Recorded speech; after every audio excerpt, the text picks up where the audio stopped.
মারামারি করতেছো নাকি? এই স্বেচ্ছাসেবক সব ভিতরে ঢুকো তো, ঢুকো। মাইক নিয়ে আবার কথা বলতেছো কেন? ঢুকো। ওখানে যারা দৌড়াইছে সবাই এখানে ঢুকো। শয়তানে লাড়া দেবে কিন্তু একটু পরে। ঢুকো, সব ঢুকো, ভিতরে ঢুকো। এখন চেতাচেতি করে এই ঢুকো, সবাই ঢুকো, ঢুকো। তোমাদের ওয়াজ করার দরকার আছে না? ঢুকো, স্বেচ্ছাসেবকরা ঢুকো। ভাই প্লিজ, এখন আর কেউ বাইরে যায় না। যা বোঝা যাচ্ছে আলহামদুলিল্লাহ। আমরা আলোচনা করতে দাও, বসো, ভিতরে ঢুকো, সবাই ঢুকো। ভাইয়া ঢুকো, এই ঢুকো, ঢুকো। এমনি হয়ে গেছে 11:30। ঢুকো ভাই, ঢুকো প্লিজ। আরে একটা কথা কেউ বলবেন না। 12:30 পরে 1 মিনিটও আমি কথা বলবো না, কিন্তু যে কথাটুকু বলবো হক আদায় করে বলার চেষ্টা করবো। কেউ নড়াচড়া করবেন না। আল্লাহ তৌফিক দান করুক, আমিন বলেন। জীবনে বিপদে পড়েন নাই এরকম একজন মানুষও পাবো না। আল্লাহর নবীকে আল্লাহ তাআলা সবচেয়ে বেশি ভালোবেসেছেন, কিন্তু বিপদ আপদে বেশি দিয়েছে। কথা বলেন না কেন? নবীকে চাইলে আল্লাহ তাআলা মদিনায় একটা সোনা দিয়ে বাড়ি বানিয়ে দিতে পারতেন, কিন্তু দেন নাই। উহুদে রক্তাক্ত না করে দিন কায়েম করতে পারতেন, কিন্তু আল্লাহ করেন নাই। তাইফে রক্তাক্ত না করে আল্লাহ তাআলা দিন কায়েম করতে পারতেন। এটার জবাব কি আল্লাহর নবী নিজেই দিচ্ছেন, কি খেয়াল করেন। বিশ্বনবী সাল্লাল্লাহু আলাইহি ওয়াসাল্লাম বলছেন, আশাদ্দুন নাসি বালা আল আমবিয়া। পৃথিবীর বুকে আল্লাহ রাব্বুল আলামিন সবচেয়ে বেশি বিপদ আপদ দিয়েছেন নবী আলাইহিস সালাতু ওয়াস সালাম। সুম্মাল আমসাল ফাল আমসাল। এরপরে নবীদেরকে যারা অনুসরণ করবে আল্লাহ রাব্বুল আলামিন তাদেরকে বেশি বিপদ আপদ দেবেন, পরীক্ষা করবেন। সুতরাং আপনারা যখন দুনিয়ার জিন্দেগিতে বিপদ আপদের মুখোমুখি হন, কখনো মানুষের কাছে আপনারা হাত বাঁধেন, কখনো আত্মীয় স্বজনের কাছে হাত বাঁধেন, খাবারের জন্য হাত বাঁধেন, পানির জন্য হাত বাঁধেন। বিপদে পড়লেই মানুষের মুখাপেক্ষী হয়, কখনো কখনো আল্লাহর মুখাপেক্ষী হয়। যারা ইমানদার তারা বিপদে আপদে সর্বাবস্থায় মুখাপেক্ষী হয় একমাত্র আল্লাহর কাছে, ঠিক কিনা? ও কলিজার ভাইরা আমার, আল্লাহ রাব্বুল আলামিন দুনিয়ার জিন্দেগিতে যে সমস্ত মুমিনগুলো এখনো জীবিত আছে তাদের কাছে আয়াতে কারিমার মাধ্যমে 2টা জিনিস চেয়েছেন। আল্লাহ কোনো বিপদে পড়ে আপনার কাছে চান নাই। বাপ মা কোনো জিনিস চাইলে আপনি কিন্তু বাপ মাকে দেন, আত্মীয় স্বজন চাইলে আত্মীয় স্বজনকে দেন, বন্ধু বান্ধব চাইলে বন্ধু বান্ধবকে দেন। আল্লাহ রাব্বুল আলামিন যদি আপনার কাছে কোনো জিনিস চাই, আপনি বলবেন হুজুর আল্লাহ যা চাইবে জীবনটাকে উৎসর্গ করতে হলেও সেটাও করতে রাজি আছি, কিন্তু আল্লাহ রাব্বুল আলামিনকে সেই জিনিস দিতে রাজি আছি। কথা বলেন ঠিক কিনা? কি চেয়েছেন আল্লাহ রাব্বুল আলামিন একটু খেয়াল করেন। আল্লাহ রাব্বুল আলামিন বলছেন, মাযাল্লাযী ইউকরিদুল্লাহা করদান হাসানান ফায়ুদাইফাহু লাহু আদআফান কাসীরা ওয়াল্লাহু ইয়াকবিদু ওয়া ইয়াবসুতু ওয়া ইলাইহি তুরজাউন।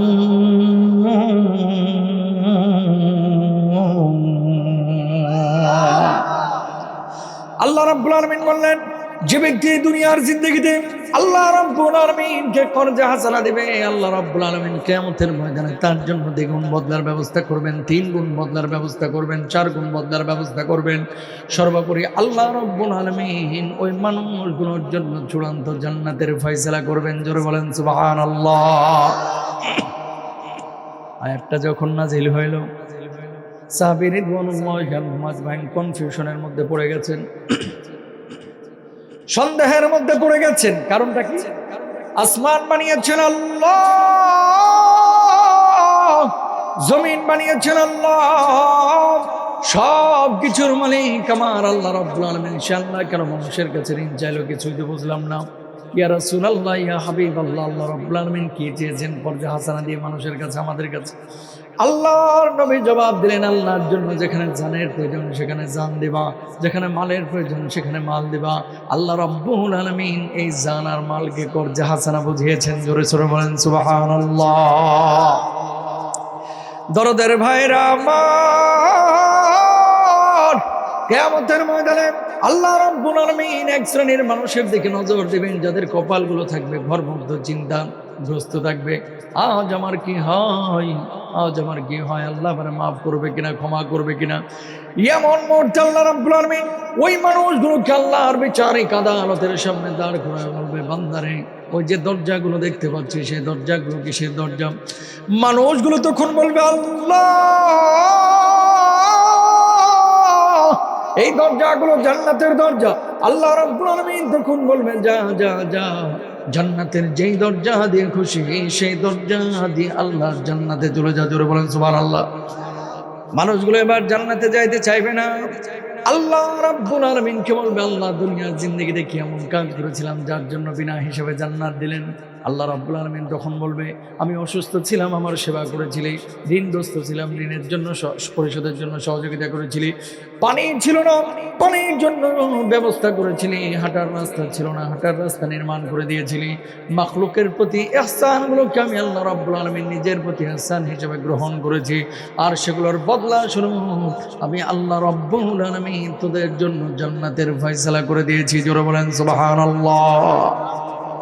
এই আয়াতের ব্যাখ্যা ইবনে কাসির রাহিমাহুল্লাহ এই কথা লিখছেন। কি আমাদের বাংলাদেশে এখন তাকায় দেখেন তো, ম্যাক্সিমাম মানুষ নামাজ, রোজা, হজ, যাকাত এগুলোকে ইবাদত মনে করে, কিন্তু পাশের বাড়ির একটা গরিব মানুষ বিপদে পড়লে তার খাবার নাই, তার পানি নাই, একটু পানির জন্য ব্যবস্থা করে দেওয়া, খাবারের ব্যবস্থা করে দেওয়া, মাদ্রাসা লিল্লাহ বোর্ডে গিয়ে চাল নাই, চালের ব্যবস্থা করে দেওয়া, মসজিদের ফ্যান নাই, ফ্যানের ব্যবস্থা করে দেওয়া। আল্লাহ তাআলা বলতেছেন কি এই আয়াতে কারিমায়, এই যা আপনি খরচ করতেছেন এই প্রত্যেকটা জিনিস আল্লাহকে আপনি কর্জে হাসানা দিলেন। সুবহানাল্লাহ বলবেন না? এগুলো কিন্তু মানুষ বুঝে না। হজ করতে রাজি আছি, প্রতি বছর উমরায় যাইতেও রাজি আছি।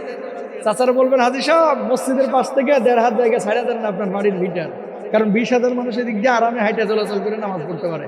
চাচা 1.5 হাতকে, 2.5 হাতকে, হাফ হাতকে, আধা হাতকে, 1.5 ইঞ্চি জায়গা পর্যন্ত আল্লাহর জন্য ছাড়তে রাজি না। কথা কোন ঠিক না? কিছু লোক দেখেন আরেকজনের বাউন্ডারির মধ্যে তার নারকেল গাছের ডাল গেছে, বা একটা গাছের ডাল গেছে, এই মুহূর্তে ডাল কাটবি না হলে কিন্তু খবর আছে, আমার জায়গায় ডালটা ঢুকতে দেব না। এরকম লোক আছে না নাই? মানুষের জন্য কাজ করা এটা যেন আল্লাহ, মানুষকে খাওয়ানো মানে আল্লাহকে খাওয়ানো, মানুষের সেবা করা মানে আল্লাহ সেবা করা। সুবহানাল্লাহ বলেন। তাহলে মানুষের জন্য, আল্লাহর জন্য, দ্বীনের জন্য, কোরআনের জন্য যদি বুকের রক্ত দেওয়া হয়, এই রক্তটা কার জন্য? মানে আল্লাহ সুবহানাহু ওয়া তাআলাকে টাকা দিলেই যদি কর্জে হাসানা হয়, আল্লাহর জন্য যদি বুকের রক্ত এই জমিনে ঢালেন, তাহলে শুধু টাকা না ভাই, আল্লাহকে কর্জে হাসানা দেওয়া না, যেন আপনার রক্তটা দ্বীনের জন্য মুজাহিদের রক্ত হিসেবে পরিণত হলো। ঠিক কিনা? এই যে যুবকরা বাংলাদেশে পরিবর্তন হচ্ছে, মাহফিলগুলোতে যুবকদের অংশগ্রহণ বেশি, মুরব্বীদের চাইতে যুবকরা এখন অনেক ক্ষেত্রে অগ্রগামী, বিশেষ করে দ্বীনের ক্ষেত্রে। মুরব্বীরা নিজেরা নামাজ পড়ে, রোজা করে, কিন্তু 16 বছরের জগদ্দল পাথরকে মুরব্বীরা সরাইতে পারে নাই। যুবকরা জেগেছিল বাংলার জমিন থেকে, ওই স্বৈরাচাররা পালাইছে। ঠিক কিনা ভাই? যুবকদেরকে আপনারা বলেন খালি হতাশার গল্প, কি সারাদিন ভিডিও গেম খেলে, জেনজি, সারাদিন এরা আউল বাউল ফাউল কাজ কাম করে না। এই যুবকরা জেগেছিল, এই জন্য স্বৈরাচার পালিয়েছে। এই বাংলার জমিনে আরেকবার যুবকরা জাগবে, তবে এবার কাউকে তাড়ানোর জন্য না, বাংলার জমিনে কোরআনের আইন বাস্তবায়ন করার জন্য। ঠিক কিনা ভাইরা?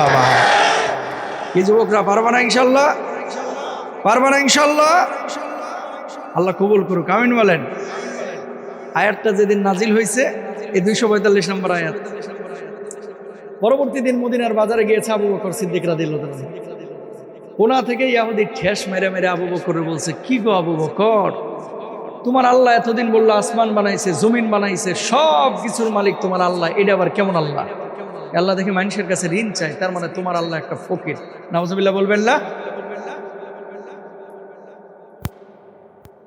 আবু বকর বলল, জিব্বা সামলায় কথা বলবি, আমার আল্লাহ ফকির না, আমার আল্লাহ মিসকিন না। আধা ঘন্টা পরে দেবা, এখন না, 12:10 দেবা, যাও ওদিকে বসো।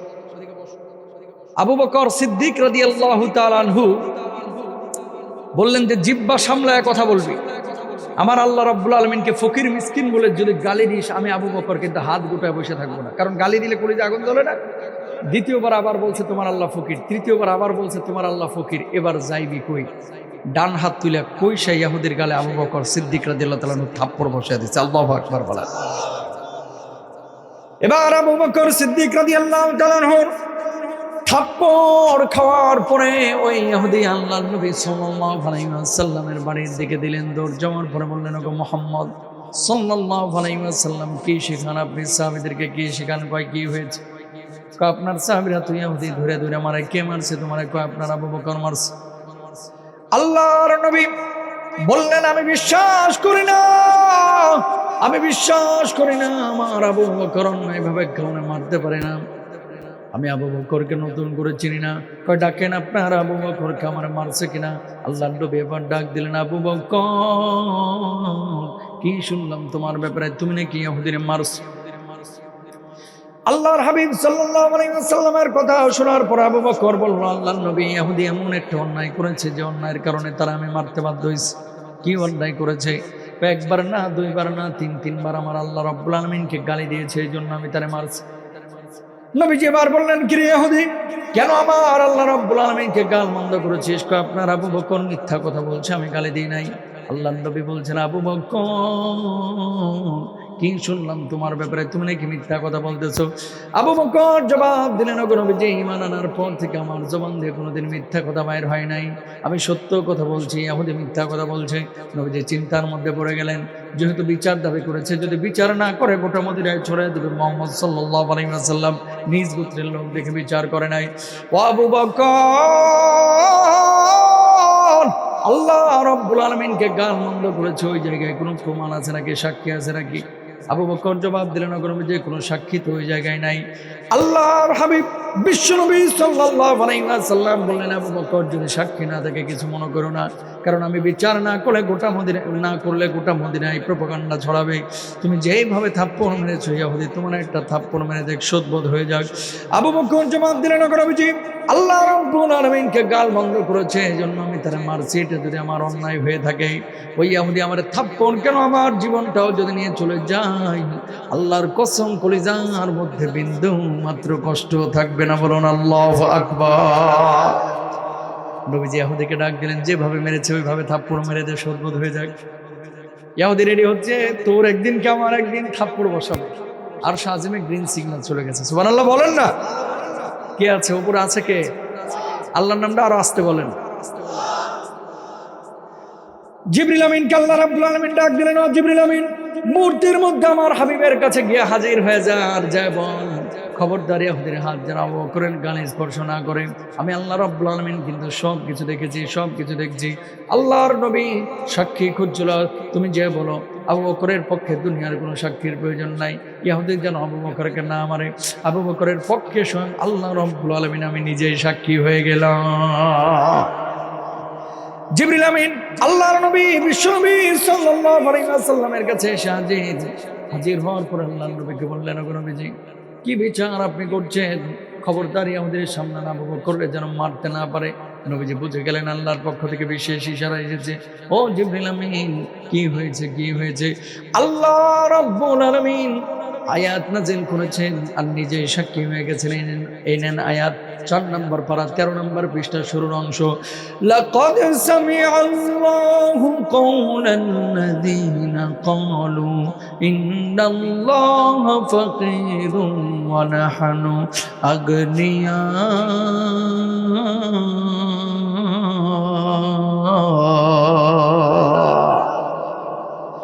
আল্লাহ রাব্বুল আলামিন তার কথা শুনেছেন যে আমার আল্লাহ রাব্বুল আলামিনকে ফকির মিসকিন বলে গালি দিয়েছে। আমার আল্লাহ ফকির না, মিসকিনও না। যারা গালমন্দ করে তারাই কোন কায়নাতের সব চাইতে বড় বড় কুলাঙ্গার, ফকির মিসকিন, ঠিক কিনা? টাঙ্গাইলের মানুষ এবার আপনারা বলেন, নামাজ পড়া, রোজা করা, হজ করা, যাকাত দেওয়া যেমন ফরজ, আল্লাহ নবীর সম্মান ইজ্জত রক্ষা করা সুন্নত নাকি ফরজ? কিন্তু এই জায়গাটাই সুইডেনে নবীজিকে গালি দেওয়া হয়। কিরে এখন মাইক ঠিক হলো কেমনে?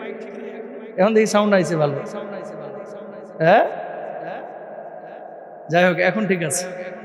আল্লাহর নবী বিশ্বনবী সাল্লাল্লাহু আলাইহি ওয়াসাল্লামের কাছে যখন আয়াতটা নাযিল হইল, এবার আপনাদের টাঙ্গাইলে তাকান, সুইডেনে নবীজিকে গালি দেওয়া হয়, হিন্দুস্তানে নবীজির বিপক্ষে কথা বলা হয়। কিন্তু এই জামানায় কিছু লোক আছে সারা জীবনেও কোনোদিন আল্লাহ নবীর ইজ্জতের জন্য প্রতিবাদ করে নাই, রাজপথেও নামে নাই, আন্দোলন কোনো আচরণও করে নাই, আন্দোলন সংগ্রামে অংশগ্রহণও করে নাই। অনেক মানুষ এরকম আছে, কথা বলেন ঠিক কিনা? এলাকায় তাকান তো, কিছু যুবক আগে দাড়ি টাড়ি রাখতো না, এখন রাখা শুরু করেছে। এই যুবকদেরকে দেখে দেখে বাঁকা চোখে তাকায় আর কয়, কি রে এই জামাত শিবিরে যোগ দিলি কবে? কথা বলেন, আছে না নাই? টাকনুর নিচে কাপড় পরতে আগে উপরে, এখন উপরে পড়া শুরু করেছে, কয় হেফাজত টেফাজতে যোগ দিছস নাকি? এই অবস্থা কে? শুনেন, ইমানদারদের সংখ্যা পৃথিবীর বুকে সবসময় হয় কম। সত্য মানুষের, সৎ মানুষের সংখ্যা পৃথিবীর বুকে কমই হয়। জালেম, বদমাস, লম্পট এই মানুষদের সংখ্যা সবচেয়ে বেশি হয়। এলাকার মধ্যে আল্লাহওয়ালা কম, গাঁজাখোরের সংখ্যা বেশি। কথা বলেন ঠিক কেনা? সুদখোরের সংখ্যা এলাকার মধ্যে কম না বেশি? নবীজি কি বলছেন? কিয়ামতের আগে মসজিদে মুসল্লি বাড়বে, ইমানদারের সংখ্যা কমবে।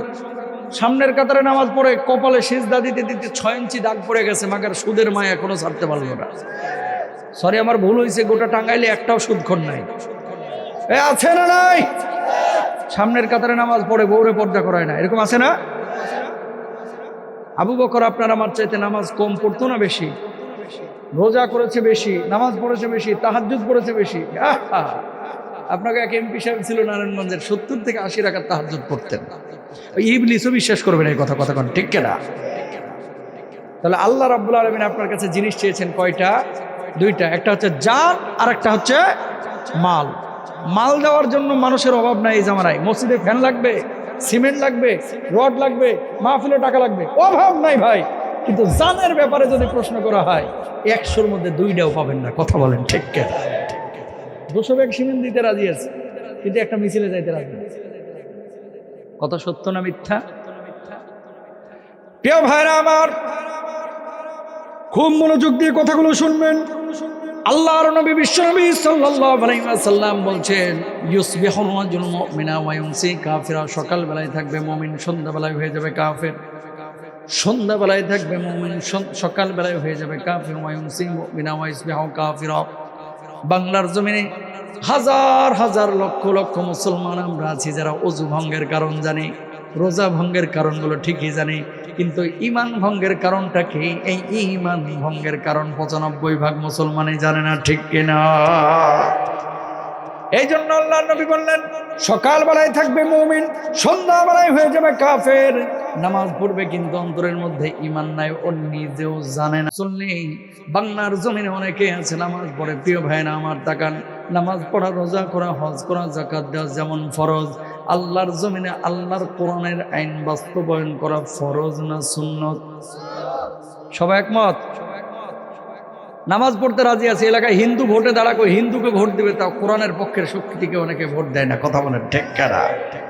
তাহলে আপনি একদিকে বললেন নামাজ, আর আরেকদিকে যিনি কোরআনের বিপক্ষে সরাসরি, এই মানুষটার আপনি পক্ষ নিলেন। আপনি কেমন মুসলমান? টুটা মুন্সি আপনি। কথা বলেন ঠিক কিনা? বাপ ছিল মুসলমান, দাদা ছিল মুসলমান, এই জন্য অটো মুসলমান হয়ে গেছে, ঈমানের কদর করতে পারেন। এই জন্য আমাদের এই অবস্থা। সারা পৃথিবীর বুকে মুসলমানরা কেন মার খাচ্ছে? মুসলমান ওজনে কম দেয়। মুসলমান, নবীজি 5টা কারণ বলেছেন বিচ্ছিন্ন হাদিসের মধ্যে, একটা হাদিসের মধ্যে সব বলে দিয়েছে। বিষয়টা এরকম না। যাকাত ঠিকমতো আদায় করে না, ওজনে কম দেয়, জেনা ব্যভিচার বাড়ায় ফেলছে, অশ্লীলতাকে বাড়ায় ফেলছে, নায়ক নায়িকা গায়ক গায়িকাদেরকে আদর্শের মানদণ্ড মানুষ মনে করতেছে। যে মানুষগুলো চিকন চাকন পোশাক পরিধান করতেছে, মদ পান করতেছে, অভিশাপের মাত্রা বাড়াইছে, সমকামী আচরণ করতেছে, পৃথিবীর বুকে প্রত্যেকটা পাপ সয়লাভ হয়ে গেছে। কথা বলেন ঠিক কিনা? মুসলমান মার খাবে রাখা। প্রিয় ভাইরা আমার, কিয়ামতের ময়দানে আল্লাহ রাব্বুল আলামিন গোটা মানব জাতিকে 3টা দলে বিভক্ত করবেন। জোরে বলেন কয়টা?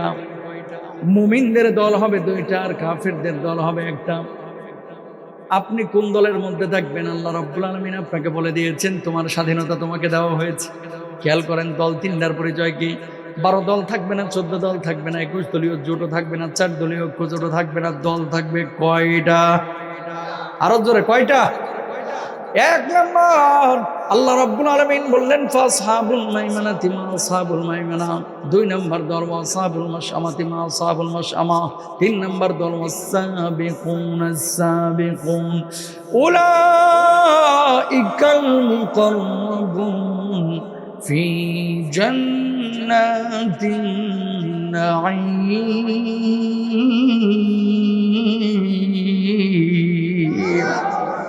আল্লাহ রাব্বুল আলামিন বললেন 1 নম্বর হচ্ছে ডানপন্থী দল, আর সে ডান পাশে আল্লাহ রাব্বুল আলামিন এই মানুষগুলোকে জায়গা দেবে।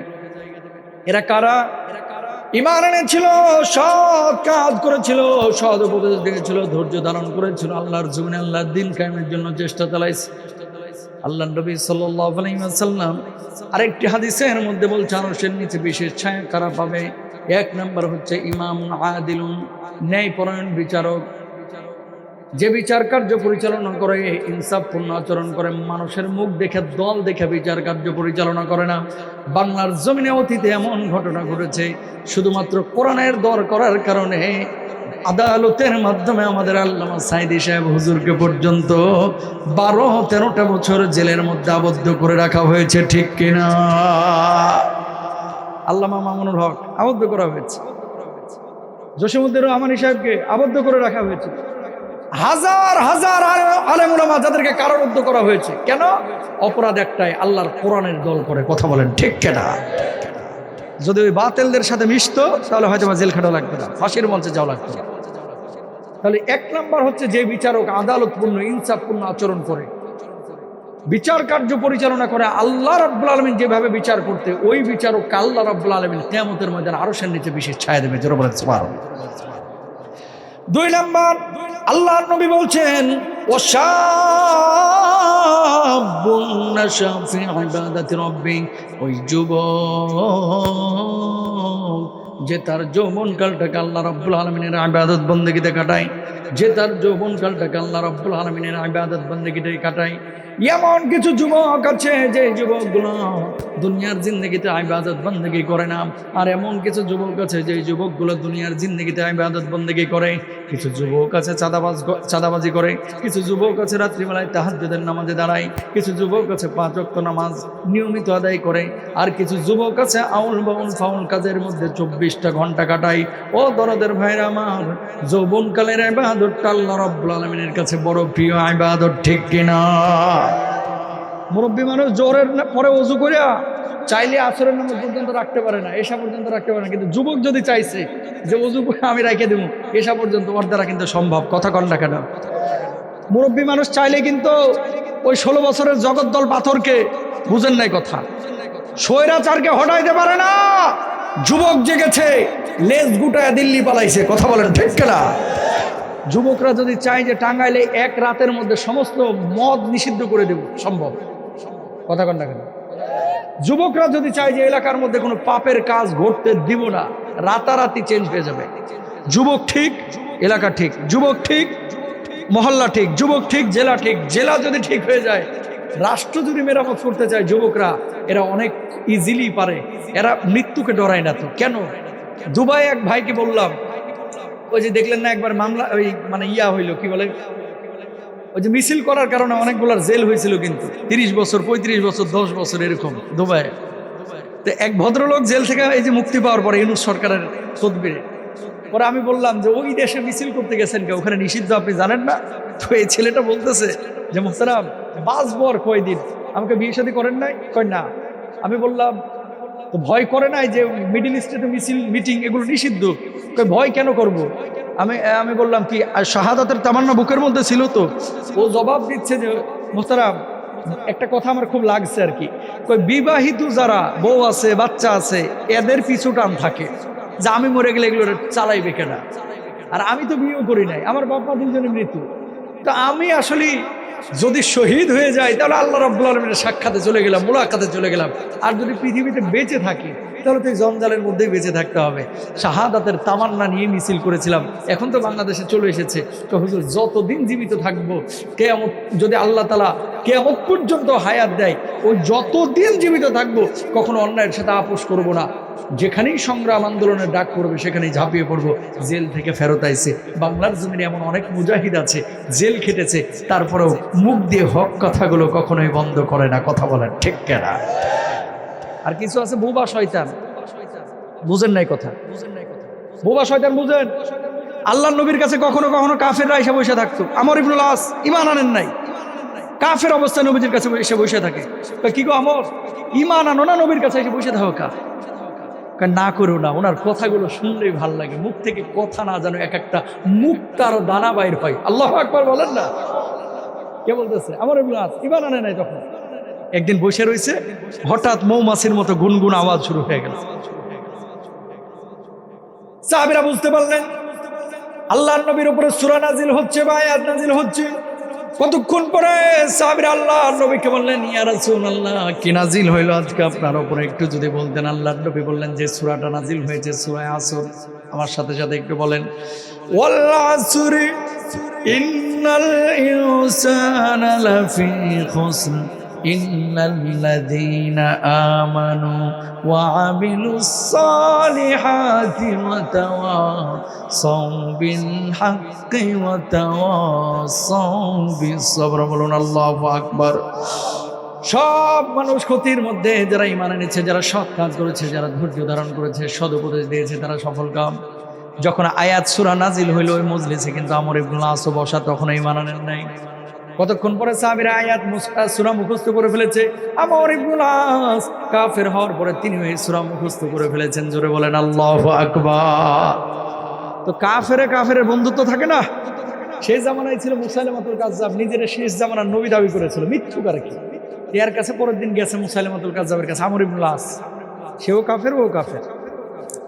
তো কিরে মুসাইলামা, তুই যে নিজের শেষ জামানার নবী দাবি করিস, আবু বকরের নবীর উপরে দেখি প্রায় সূরা নাজিল হয়, আয়াত নাজিল হয়, তোর উপরে দেখি সূরা টুরা নাজিল হয় না।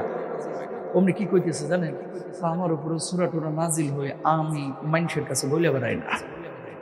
নাউজুবিল্লাহ বলবেন না, ভণ্ড আর কি, বুঝেন নাই কথা। শুনেন, মুসাইলামাতুল কাজ্জাবকে আমর ইবনুল আস বলতেছে, দোস্ত বন্ধুত্ব আছে ভালো কথা, আজকের পর আর থাকবে না, যদি কি সূরা নাজিল হয়েছে আমরা না বলিস। কেন?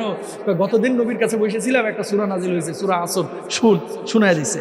এরপর বলতেছে, এবার বল তোর কাছে এই সপ্তাহে কি কি নাজিল হয়েছে। ওই মুসাইলামাতুল কাজ্জাব মিথ্যুক নবী আর কি দাবি করেছিল। বিপদে যখন পড়ছে মাথাটা নিচু করে 1 মিনিটে একটা সূরা বানাইছে, 1.5 মিনিটে একটা সূরা বানাইছে। বানানো সূরা কি আর আল্লাহর মতো হয়? বুঝেন নাই কথা। মাথা নিচু করে কতক্ষণ করে মাথা উঠাইছে। শোনো এবার সূরাটা। হে খরগোশের বাচ্চা, তোর কানগুলো ছোট, তোর লেজ ছোট, তোর পা ছোট, তোর পেটটা মোটা, তোর চোখটা ছোট, খালি ছোট ছোট, এটা বুঝি সূরা? ইবলিসও বিশ্বাস করবে না। কথা বলেন ঠিক কেনা? এটা কি সূরা হইতে পারে? আমর ইবনুল আস জবাব দিচ্ছে, বেটা আমি কাফের হতে পারি, ঈমান না আনতে পারি, কিন্তু মুহাম্মদ সাল্লাল্লাহু আলাইহি সাল্লামের উপরে যে আয়াত সূরা নাজিল হয় এর মধ্যে অর্থ আছে, ভালোবাসা আছে, সুন্দর তেলাওয়াত আছে। তুই যেটা বললি এটা কখনো ওই সীমানি হতে পারে না। ডাহা মিথ্যুক তোর চাইতে বড় জালেম পৃথিবীর মুখে একটাও নাই। বলুন আল্লাহু আকবার। কাফের হওয়ার পরও হক কথা নবীজির সামনে, নবীজির এই শত্রুর সামনে, মুসাইলামাতুল কাজ্জাবের সামনে বলে ফেলাইছে। আর আমার দেশের মানুষ, আহা, চায়ের দোকানগুলো হচ্ছে এক একটা গীবতের আখড়া। কথা বলেন না কেন? চায়ের দোকানে কি তসবিহ নিয়ে টিপাটিপি হয়? আমল নিয়ে কোনো কথা হয়? চায়ের দোকানগুলোতে হয় কি? হয় হচ্ছে গীবত, পরনিন্দা। আর এলাকার মহিলা প্যান্ডেল আছে নাকি? এলাকার কিছু মা বোন পাবেন, ডন্ট মাইন্ড। এই মা বোনগুলো কি করো? ওই বাড়ির কথা ওই বাড়ি, ওই বাড়ির কথা ওই বাড়ি, ওই বাড়ির কথা ওই বাড়ি, মানে গ্রাম বাংলার বিবিসি বাংলা, টাঙ্গাইলের বিবিসি বাংলা। এগুলো কথা বুঝতে পারছেন? খালি কথা নিয়ে এখান থেকে ওখানে, ওখান থেকে ওখানে, ওখান থেকে ওখানে পাচার করে। এরকম আছে না নাই? এরা নবীর দুশমন, আল্লাহর দুশমন। এই সমস্ত কোনো আচরণ করা যাবে? তো যুবকরা যদি পরিবর্তন হয়, গোটা সমাজ পরিবর্তন হয়ে যাবে। জেনজি টাঙ্গাইল যুবকরা, তোমরা পরিবর্তন হবে। কাল থেকে নামাজ পড়বো ইনশাল্লাহ। জোরে বলো ইনশাল্লাহ।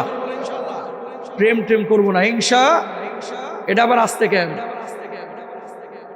এটা কি ইনশাল্লাহ এই ধরনের হারাম কোনো রিলেশন করবো না। বাপদেরকে বলবো দ্রুত বিয়ে দেন ছেলে মেয়েদের।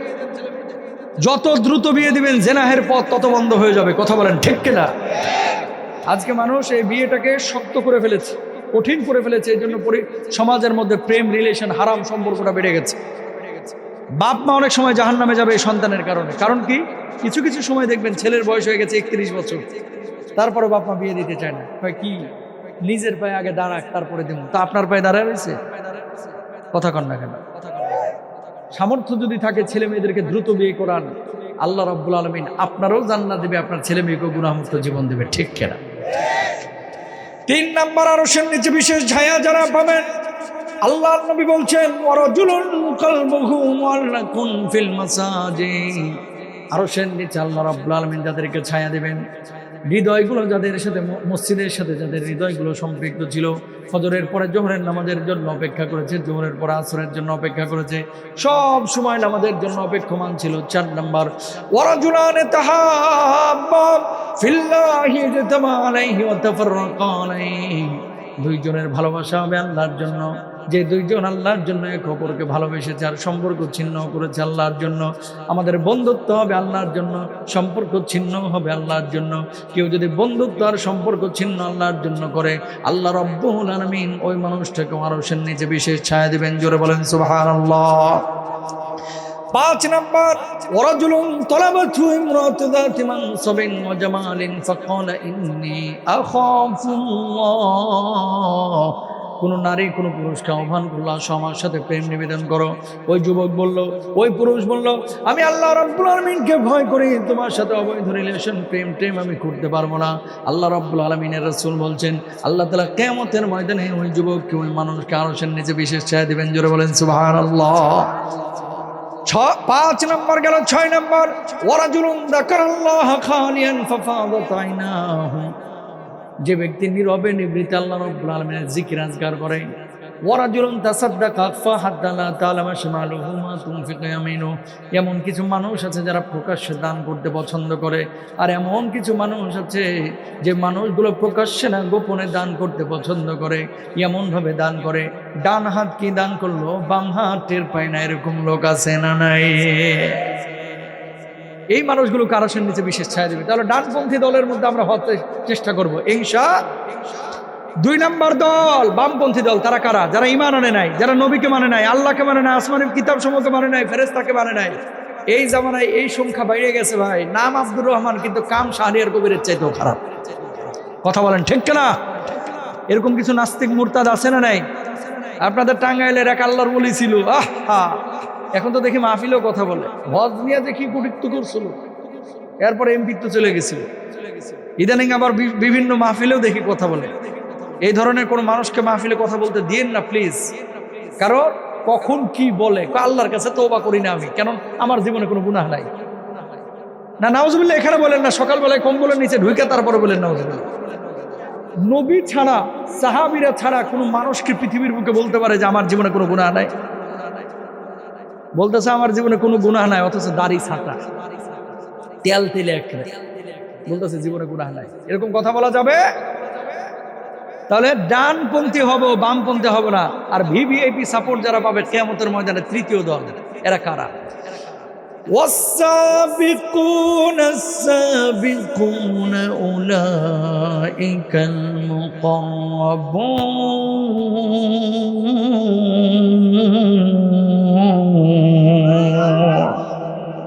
আল্লাহর নৈকট্য প্রাপ্ত বান্দা এই মানুষগুলো। দুনিয়ার জিন্দেগিতে ঈমান আনার পরে যারা শহীদ হয়েছিল, নবী আম্বিয়া আলাইহিমুস সালাতু ওয়াস সালাম, আল্লাহ রাব্বুল আলামিনের পক্ষ থেকে বিশেষ মর্যাদা প্রাপ্ত। এই যে 5 আগস্টের আগে যে যুবকরা বুলেটের সামনে বুক পেতে দিয়েছিল নিজের হক অধিকার আদায়ের জন্য, এই মানুষগুলো কিন্তু শাহাদাতের তামান্না নিয়ে কিন্তু বুকটা পেতেছিল। এইভাবে আল্লাহর জমিনে আল্লাহর দ্বীনের জন্য, কোরআনের জন্য যারা বুক পেতে দেবে, রক্ত দিবে, জান দিবে, মাল দিবে, আল্লাহ রাব্বুল আলামিন ওই মানুষগুলোকে নৈকট্য প্রাপ্ত বান্দা হিসেবে গ্রহণ করবে। আর কিয়ামতের ময়দানে আল্লাহ রাব্বুল আলামিন ওই মানুষগুলোর কোনো হিসাব নেবেন না। আল্লাহ রাব্বুল আলামিন এদেরকে বলবে, যা যা যা, জান্নাতের যেই দরজা দিয়ে খুশি সেই দরজা দিয়ে আল্লাহর জান্নাতে চলে যা। জোরে বলেন সুবহানাল্লাহ। তাহলে আমরা হব ডানপন্থী অথবা আমরা নৈকট্যপ্রাপ্ত দলের অন্তর্ভুক্ত হওয়ার চেষ্টা করব। ভিভিআইপি সাপোর্ট তো এয়ারপোর্টে সবাই পায় না। কারা পায়? যারা বিশেষ মর্যাদার অধিকারী। কিয়ামতের ময়দানে বিশেষ মর্যাদার অধিকারী তারা হবে যারা শহীদ হয়েছে, যারা আল্লাহর দ্বীনের জন্য কাজ করেছে। সাধারণ মুমিন ছিল না, এরা ছিল অসাধারণ মুমিন। আমরা ওইরকম মুমিন হতে পারবো তো ইনশাল্লাহ? দেখান, নবীজি মক্কা থেকে মদিনায় হিজরত করে আসলো। বাপ দাদা ইমানদার ছিল, অটো ইমানদার হয়ে গেছে, তো কদর করতে পারি না। নবীজি হিজরত করে যখন মদিনা থেকে মক্কা থেকে মদিনায় আসছে, অনেক মানুষ দেখা সাক্ষাৎ করলো, সালাম কালাম করলো। শেষে 2টা পিচ্চি আসছে নবীজির কাছে। একটার বয়স 10 বছর, একটার বয়স 7 বছর, 8 বছর। আয়সা বলতেছে, আপনি কোত্থেকে আইছেন? আমি মক্কা থেকে এসেছি। আপনার নাম কি? আমার নাম হচ্ছে মুহাম্মদ সাল্লাল্লাহু আলাইহি ওয়াসাল্লাম। আপনি কেন আসলেন ওখান থেকে? মানুষজন আমাকে তাড়িয়ে দিয়েছে। কেন তাড়াইছে? সত্য কথা বলেছি, সত্য প্রচার করেছি এই জন্য। আপনাকে অত্যাচার করে তাড়িয়ে দিয়েছে? হ্যাঁ। কে বেশি অত্যাচার করেছে? এর নাম হচ্ছে আবু জাহেল। 10 বছর আর 7 বছর 8 বছর ওই পিচ্ছে বাইরে চোখে চোখে চোখ রেখে দুই ভাই একে অপরকে বলতেছে, ভাই রে, কোনদিন যদি আবু জাহেল্লারে পাইছি সামনে, তাহলে আবু জাহেল্লার একদিন কে আমাদের একদিন। আল্লাহু আকবার বলেন না? নবীর ভালোবাসাটা কি ছিল খেয়াল করেন। কয়েকদিন পরে নবীজি বদরের যুদ্ধের ডাক দিলেন। ইসলাম পৃথিবীতে থাকবে কি থাকবে না আজকে সিদ্ধান্ত হয়ে যাবে। যার যা আছে তা নিয়ে চলে আসো। সমস্ত মদিনাবাসীর মধ্যে ঘোষণা হয়ে গেল, কানা, ল্যাংড়া, লুলা, বুবা, বয়রা, ভালো মানুষ, সুস্থ মানুষ, অসুস্থ, সবাই আসবে। সুবহানাল্লাহ বলবেন না? সবাইকে কি জিহাদের ময়দানে নেওয়া যাবে? যুদ্ধের ময়দান তো আর আবেগের জায়গা না। নবীজি বেছে বেছে কিছু সাহাবীকে নিচ্ছেন। ওই পিচ্ছি দুইজন গিয়েছে বাড়িতে। যাওয়ার পরে দেখেন মা কাঁদে। আম্মা, কাঁদতেছেন কেন? আজকে তোর বাপটা জীবিত থাকলে আল্লাহর নবীর ওই মুজাহিদদের সাথে তোর বাপটাও আল্লাহর নবী সাল্লাল্লাহু আলাইহি ওয়াসাল্লামের সাথে জিহাদে যাইতেন। আল্লাহু আকবার বলেন। মা বলতেছে, তোর বাপ জীবিত থাকলে যাইতো রে। পিচ্ছি দুইজন বলতেছে, মা আমরা তো আছি, পারমিশন দেন, আল্লাহর নবীর ওই মুজাহিদদের সাথে আমরাও শরীক হয়ে যাই। সুবহানাল্লাহ বলেন। এবার কি করছে? মা পারমিশন দিয়ে দিচ্ছে, যা, চলে যা, জিহাদের ময়দানে যা। জিহাদের ময়দানে গিয়েছে। শুরুতেই তো পারমিশন প্রয়োজন আল্লাহর নবীর। সিরিয়ালে দাঁড় করাইছে, বড়টা আগে দাঁড়াইছে 3-4 জনের পরে। নবীজির সামনে এই বড় ভাই, যেটা 10 বছর, পায়ের আঙ্গুলের উপরে ভর করে, মাথা উঁচু করে, এভাবে গলা উঁচু করে দাঁড়িয়ে রয়েছে। নবীজি একবার চেহারার দিকে তাকায়, একবার নিচের পায়ের দিকে তাকায়, একবার চেহারায়, একবার পায়ে। তুমি ছোট মানুষ, জিহাদের ময়দানে কি করবা? যাও বাড়িতে যাও, মায়ের খেদমত করো। আল্লাহর নবী, বাড়িতে তো বাপ নাই, সব বাড়ি থেকে পুরুষরা এসেছে, আমরা কি করব? আমার তো বাপ নাই, এই জন্য মা আমাদেরকে পাঠিয়েছে, আপনি না করেন না। আল্লাহর নবী বলছে, তোমার মা পাঠিয়েছে, যাও, তোমাকে কবুল করা হলো। আল্লাহু আকবার বলেন। মা খুশি, সন্তান দিয়ে দিয়েছে আল্লাহর রাস্তায়। কতক্ষণ পরে ছোট ভাইটা এসেছে সিরিয়ালে। আল্লাহর নবী, আমরা নিতে হবে। না, একজনের নিচে, তুমি বাড়িতে চলে যাও। ওরে নিলে আমার নিতে হবে। কেন? ওর চাইতে আমার শক্তি বেশি। বুঝবো কিভাবে? কুস্তিতে লাগান, যদি না পারি আমরা নিয়ে না। বড়টারে নবীজি ডাকছে, এই ছোটটার সাথে কুস্তি করো, যেটা পারবে এটারে নিব। ছোটটা কি আর পারবে? ঘাড়ের উপরে হাত দিয়ে কানের কাছে গিয়ে ফিস ফিস করে বলতেছে, ভাইরে, তুই তো কবুল, জীবনেও আমি পারবো না তোর সাথে, কিন্তু ধাক্কা দিয়ে নিচে পড়ে যাবি, আমি যাইতে ধরবো, নবীজি মনে করবে যে আমার হেভি শক্তি। আল্লাহু আকবার বলেন না? একটা ধাক্কা মারছে, নিচে পড়ে গেছে, যাইতে ধরছে। নবীজির চেহারার দিকে তাকে বলছে, ইয়া রাসূলুল্লাহ, বলেন নিবেন কি নিবেন না? আল্লাহর নবী বললেন, যাত্রা দুই ভাই কবুল। আল্লাহু আকবার। জিহাদের ময়দানে সুদীর্ঘ ঘটনা, এত বড় করে বলতেছি না, আমি সংক্ষেপে বলতেছি। জিহাদের ময়দানে যাওয়ার পরে সবাই যুদ্ধ করতেছে কাফেরদের সাথে। 313 জন মুসলমানদের সংখ্যা, কাফেরদের সৈন্য সংখ্যা 1000। মুসলমানদের তরবারি 2টা, ঘোড়া হচ্ছে 8টা। সুবহানাল্লাহ বলেন। মুসলমান কখনো অস্ত্রের জোরে জয়ী হয় না, মুসলমান জয়ী হয় ঈমান জোরে। ঠিক কিনা? এই ছোট দুই ভাই জিহাদের ময়দানে ঘুরতেছে, যুদ্ধ করা বাদ দিয়া সবাই যুদ্ধ করতেছে। পাইছে কতক্ষণ পর আব্দুর রহমান ইবনে আওফকে, চাচা, ও চাচা, কি হয়েছে রে? আবু জাহেল দেখুন না। আল্লাহু আকবার বলবেন না? আপনারা মক্কার মানুষ আবু জাহেলকে চিনেন, আমরা তো মদিনার মানুষ আবু জাহেলকে চিনি না। সবাই মনে করেন কাফেরদেরকে সাইজ করতেছে, আর এরা প্রথমে যায় মাঠের মধ্যে ঢুকে ছক্কা পিটানোর চেষ্টা করতেছে। মারলে সেনাপ্রধানকেই মারবে, আবু জাহেল না। ঠিক কিনা? দেখা দিচ্ছে, ওই যে দূরে দেখা যাচ্ছে, এটা আবু জাহেল। সেনাপ্রধান যিনি, তার সামনে সিকিউরিটি গার্ড আছে না, সব কিছু ভেদ করে ছোট দুই ভাই কিভাবে যেন ভিতরে ঢুকে গেছে। ঢোকার পরে একটা আর একটা চোখের দিকে তাকায়, কেউ উপরে আঘাত করলে তোর ঘাড়ে তরবারি পাওয়া যাবে না, সুতরাং কি করতে হবে? ঘোড়ার পায়ের উপরে কোপটা দেয়। কোপ দিয়েছে দুই ভাই ঘোড়ার 2 পায়ে, ঘোড়াটা পড়ে গেছে, আবু জাহেল্লা মাটিতে পড়ছে। আব্দুল্লাহ ইবনে মাসউদ কপালের চুলগুলো ধরে কল্লার উপরে তরবারি দিয়ে আঘাত করে দেহ থেকে মাথাটাকে আবু জাহেল্লার আলাদা করে ফেলেছে। আল্লাহ! শেষ আবু জাহেল। ভাইয়ের হাতে কোপ দেওয়া হয়েছে, হাতটা ঝুলতেছে, চামড়ার সাথে লাগিয়ে রয়েছে। তারপরও যুদ্ধের ময়দানে যুদ্ধ তো করা লাগবে। বাম পায়ের নিচে ডান হাতটা রেখে টান দিয়ে হাতটাকে ছিঁড়ে এই হাতটাকে দূরে নিক্ষেপ করে জিহাদের ময়দানে তারা ঝাঁপিয়ে পড়েছে। সেই ইসলাম আমরা পেয়েছি। কথা বলেন ঠিক কিনা? রসগোল্লার ওপর দিয়ে আর টাঙ্গাইলের চমচমের ওপর দিয়ে ভাইসা ইসলাম আসে নাই ভাই। এদেশের মানুষের ধর্মীয় আবেগ বেশি, ধর্মীয় জ্ঞান কম। এরা মনে করে নামাজ রোজা হজ জাকাত এটা করলেই আল্লাহর জান্নাতে চলে যাবে। তো 6666টা আয়াত নাজিল করার দরকারটা কি ছিল? গোটা কোরআনে যে আল্লাহ তাআলা এত বিধান দিয়েছে, ওই বিধানগুলো মানবে কে? এজন্য মুসলমান নামাজও পড়ে, সুদও খায়, নামাজও পড়ে, ঘুষও খায়, নামাজও পড়ে, ছেলের জন্য 16 লাখ টাকা ব্যাংকে ফেলে রাখছে। যদি সরকারি চাকরি একটা লাইন ঘাট পাই, ওই ঘুষ দিয়ে হলেও চাকরি নিব, এরকম কথা আছে না নাই? জোরে বলে। হজ করেছে, আপন বোনের সম্পদগুলো এখনো বোঝায় দিল না, কথা কয় না। পৈতৃক ভিটায় বোনেরা যে সম্পদটা পাইতো বাপের ভিটায়, বাপের সম্পত্তিতে, এই সম্পদ বুঝায় দেয়নি, অথচ প্রতি বছর উমরায় যাচ্ছে। এরকম লোক আছে না? আপনি আরেকজনের হক মারা যত বড় মসজিদের হাজী সাহেবই হন না কেন, আপনি জান্নাতে যাবেন না, কারণ আল্লাহ এই গুনাহ মাফ করবে না। 2টা গুনাহ আল্লাহ তাআলা বলছে আমি মাফ করবো না। জোরে বলেন কয়টা? পেছনে মানুষ জোরে বলেন কয়টা? হাতটা জোর করে বলতেছি, জোর করে, জোর করে। নামাজ একদিন পড়েন না, আল্লাহ চাইলে মাফ করবে ভাই। রোজা করেন নাই 2টা, আল্লাহ চাইলে মাফ করে দেবে, বুঝছেন? বেতরের নামাজ একদিন পড়েন না, আল্লাহ চাইলে মাফ করবে। মদ খেয়ে ফেলছেন, মাফ করে দেবে। জেনা করেছেন, আশাবাদী হন, লা তাকনাতু মির রাহমাতিল্লাহ, আল্লাহর রহম থেকে নিরাশ হবেন না, হতাশ হবেন না। আল্লাহর কাছে ডাকার মতো রাত্রিবেলায় ডাইকেন, আল্লাহ দিনের আলোতে বুঝি না, আল্লাহ জেনাটা করে ফেলেছি, আল্লাহ মাফ করে দাও। আল্লাহ মদটা খেয়ে ফেলছে, আর খাবো না, মাফ করে দাও, আল্লাহ মাফ করে দেবে। সুবহানাল্লাহ বলেন না? বান্দা গুনাহ করতে ভালোবাসে, আল্লাহ গুনাহ মাফ করতে ভালোবাসে। মানুষের কাছে বারবার একটা জিনিস চাইলে মানুষ বিরক্ত হয়, আর আল্লাহর কাছে বারবার চাইলে আল্লাহ খুশি হয়। আল্লাহু আকবার বলেন। আল্লাহ খুশি হয়, কিন্তু এই 2টা পাপ আল্লাহ মাফ করবে না। 1 নাম্বার, বান্দার হক যদি কেউ নষ্ট করেছে, ভাইয়ের সম্পদ মেরে দিলেন, আরেকজনের জমি জাল দলিল করে নিজের নামে লিখে নিলেন, আইল ঠেলে জমি দখল করলেন, আরেকজনের ফল খেয়ে ফেললেন, আরেক ভাইয়ের সম্পদ মেরে দিলেন। অনেক সময় বাপ যখন ছোট ভাইয়ের কাছে থাকে, মাজুর অবস্থায় পড়ে থাকে, বাপ মরে যাবে, হারামজাদা যে কি করে জানেননি, বাপের টিপসই লিয়ে সব জমি দখল করে ফেলায়। কথা বলেন ঠিক কেনা? এরকম আছে না নাই? এর মাথাতেও কাজ করে কি জানেন? যে বুড়া বয়সে গিয়ে ভালো হয়ে যাবে। এই মিয়া, ভালো হবেন, আপনার নিজের গুনাহ মাফ হবে, কিন্তু আল্লাহ তো নিজে বলছে এই গুনাহ আমি মাফ করবো না। এটা মাফ পাওয়ার উপায় কি? উপায় একটা আছে, যার সম্পদ মারছেন এই সম্পদ তারে বুঝিয়ে দিতে হবে। কথা বলেন ঠিক কেনা? আমি নিজে চিনি, নিজে এক লোকরে, এখন তার সম্পত্তির পরিমাণ প্রায় 100 কোটি টাকার উপর। ভাই বোনের সব সম্পত্তি মারছে। লোকটা রোড অ্যাক্সিডেন্টে মারা গিয়েছে। 2টা ছেলে দিয়েছে, 2টাই আল্লাহ তাআলা ছেলে দিয়েছে পাগল। কি পাগল? সারাদিন শিকলে বাঁধে রাখতে হয়। যদি শিকলে না বাঁধে রাখা হয়, মানুষকে মারামারি শুরু করে। শুনেন, হারাম খাইবেন তো আরাম শেষ, হালাল খাইবেন গোটা জীবনে শান্তি পাবেন, হারাম খাইবেন আরাম শেষ হয়ে যাবে।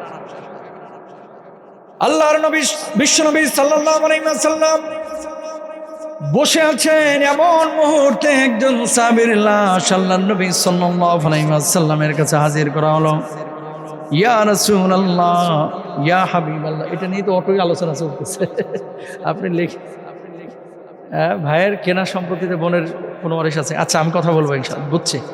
শেষে বলে, বিশ্বনবী সাল্লাল্লাহু আলাইহি ওয়াসাল্লাম বসে আছেন, এমন মুহূর্তে একজন সাহাবীর লাশ আল্লাহর নবী সাল্লাল্লাহু আলাইহি ওয়াসাল্লামের কাছে হাজির করা হলো।